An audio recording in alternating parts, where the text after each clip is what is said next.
بسم اللہ الرحمن الرحیم۔ السلام علیکم۔ کسی مجلس میں ایک رنڈی کا گانا ہو رہا تھا۔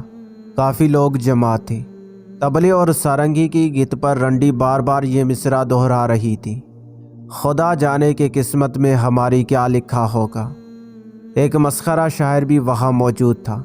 جب رنڈی نے اس کی طرف متوجہ ہو کر اس مصرعے کو دہرایا کہ خدا جانے کہ قسمت میں ہماری کیا لکھا ہوگا، مسخرہ شاعر بول اٹھا، گلے میں توک لعنت کا، سواری کو گدھا ہوگا۔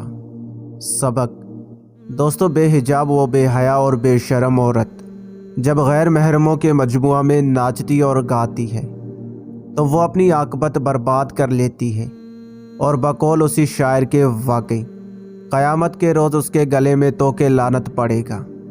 لہٰذا عورت کو ایسی بری حرکات سے بچنا چاہیے اور اسے باحجاب و باحیا بن کے اپنی عاقبت سنوارنی چاہیے۔ جو عورت ہے بے شرم اور بے حجاب ہے، قسمت میں اس کی یقیناً عذاب۔